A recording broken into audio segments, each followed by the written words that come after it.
Everybody, Diggs here for Lockpickers United. This video ran a little bit long, so I'll just tell you today we're talking about words. Here are some words used to describe sections of a key. Up here, the part that you hold and use is the bow or the head. In between the bow and the shoulder is the collar. This standoff space here is used to protect the face of your lock so you're not scratching it as you turn the key. And also it provides extra strength. More importantly, it provides extra strength between the blade and the bow. Right here at this crevice, right in this corner, that's called the shoulder. And this front face here is used to stop the key from inserting too far and position all of these bitting cuts directly below the pin stacks they belong to. We talked about bitting cuts. These are generally specific to the manufacturer and are cut to a code based on a depth and spacing that they designed for their own keys. This is your tip here, pretty obvious name for that. And this section here is called the blade. I've sometimes seen it called the shank. If you look at the tip of the key straight down the barrel, what you'll see is the profile shape. And what this does is it lines your key up with the pins on top, but it also allows the body of the key to pass through your warding, which we'll show you a little bit closer in a second. And on the back of this particular key, you'll see it has the key code for the bitting stamped right on it. This is a 74325. So if you know Mark's key code, you can just cut up another one of these. It's useful for locksmiths. Most people don't even realize these numbers are there, but they are, and they can be helpful to you as a hobbyist. You'll see on this key, it actually has the profile type stamped on it, and that's something else that you can look for because it's useful information to have. Moving on. All right, now let's talk our way through the other half of this particular equation. This Mark's lock cylinder is a mortise type cylinder, and you can tell that because it's threaded most of the way up the lock body. It's intended to be screwed into a larger mortise assembly, and then this cam in the back actuates a larger locking mechanism. So from the front, you can see the face cap. This one is in a chrome finish, and the idea of these is you can throw your logo onto a lock and match as many different handle sets and lever sets as you want. You can see it's just kind of press fit on there at the factory. Also from the front, you can see the keyway, which is this wide open space here in the core. The core is also sometimes called the plug. It just depends on what you like better, I suppose. And then you see these channels of extra material that extend into the keyway. That's called warding. And this is going to be your enemy as a brand new picker. I see lots of people bend up their brand new picks because they're trying to pick this warding, not the pins, and they think it's all locked up. So they push really, really hard, and that's a surefire way to bend your picks. So when you're first starting, make sure you're avoiding the warding, and it becomes a little more difficult on more difficult keyways. You will hear the word paracentric thrown around. That just means that the warding extends past the center line of the keyway, right? So if it's real wonky shaped, it'll also be called paracentric. So let's take this thing apart and we'll look at the inside. I'm going to use a 50 thousandths top of the keyway tension wrench, and we'll just get these pins to the height that they're happy at. And there we go. So I find that having one of these multi-tip style drivers is actually really good for this hobby.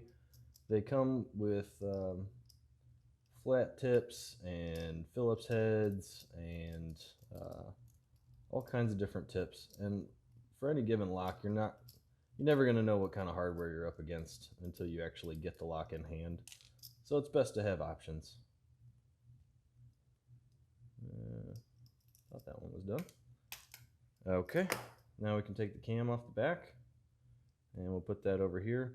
You can see the cam actually serves two functions. I just talked about it turning the locking mechanism, but it actually holds the plug in too. See, now that it's gone, this can slide in and out. And you got to make sure that before you start moving it forward and aft, you've got something there to catch the driver pins. And that's where the follower comes in. So this is just a hollow brass tube, but it has cutouts here to mate with the different types of typical lock shapes. So if I were to put this in wrong, which is extended out, you see that big gap in between the follower and the lock body? That's where all the pins are going to fall. So you got to pay real close attention to where the driver pins are. All the key pins are in line with this, and all the driver pins are in line with this spring cap up here. And you can identify that pretty easily because it's always right above the keyway, and it doesn't look like that anywhere else on the lock. So we're going to make sure that right where those driver pins are, there's a solid piece of metal behind the plug that's about to travel outward. And once we got it lined up on this thing, there we go. That slides right out. All our driver pins and springs are captured inside the lock body, and all of our key pins are freely sitting in this core. Something I'm going to show you real quick just to demonstrate. When you put the key in, it brings all of your key pins to the shear line. So the shear line is actually, in a pin tumbler lock anyway, the shear line is the outer diameter of this core and the inner diameter of the lock body. And so what you're trying to do is make sure that there are no pins extending across this line. If there are, then the core won't want to turn and the lock will be stuck. But if you get all these to the happy height, then it'll turn for you and you'll be open. So another note here, the convention is that numbering goes from the bow of the key to the tip, or the face of the lock to the back. So you start with pin 1, right up by the face. Pin 2, and so on until we have all of our key pins out. I'll straighten these up with my pinning tweezers. Highly recommend that you get some actual pinning tweezers. You can use regular tweezers, but it can be a real pain. These things are designed for the task and therefore are superior. If you see on the tip there, they are shaped to hold pins, and they do all right with springs too. Now we got all of our key pins, we've got our core there. Now comes the fun part. So all of these driver pins are in here under spring tension, and they want to jump out. So I've found the best way to do this, at least for me, because I'm not great at grabbing the pins as they come out with the tweezers, is to just block the end of the follower here. And so when they spring free, they just slide down the tube and rest on my finger. So what we're trying to do here is just shift that follower out of the way and replace it with your tweezers. And just like that, I drop my first one into position number 1. Sometimes the springs will be a little stronger and they'll jump out too, but it doesn't always happen. And if they're not gonna jump out on their own, then you can generally just leave them there. Oops. Put that in the right spot. And I'm going to speed this. Woo! That one was real loaded up. And number 4. And we caught a spring that time. Put that in there. And number 5. Okay, so at this point, there's nothing in there but springs, and you don't have to be ceremonious about springs. They'll all just come out.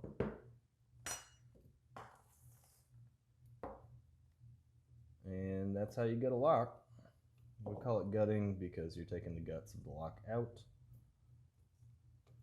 And I'm going to get you a close-up of these pins so you can see how they're different.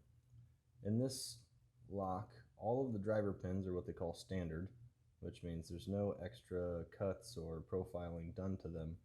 They're basically just brass rod at specific heights. And then your key pins down here have a tapered cut that make them interact with the key a little better. So you can see right down here at the tip, they just sit more happily down in each of these grooves. And because they're beveled that way, they slide up and down these edges they slide up and down the edges of the key a little better. So if they weren't beveled, it would be a much rougher path over all of this. Alright, so that's our mortise cylinder all taken apart. And I told you about some of the tools I used and how we do it. So now I'm going to show you a couple other different types of formats, just so you can get an idea. This is what they call a kick cylinder, K-I-K, which is short for key and knob. And this is what's going to be inside of all your actual doorknobs and handles. It's a smaller setup, but it achieves the same thing. So instead of having a large lock body around it, all the driver pins and springs are up here in what they call the Bible. And there's a little bit of a different retention system in the back. This one in particular uses a C-clip. Some of them have more intense circlips on them, but in general, clips are used. And then you can see here there's slots, and that would be used for putting in a tailpiece, something kind of like this. And then that is what actually would drive the lock mechanism inside the handle, inside the door. So one of those handy tools that you can get is called a C-clip remover, and it's got this shape on it. It works for some specific C-clips, but not all of them. You see right here, it just kind of sits in there without doing anything. But if you take the lip of it and your thumb, you can pop it loose and then pull it off. And you can achieve the same thing with a tension wrench, so you don't necessarily need a C-clip remover. It's just nice to have on certain occasions.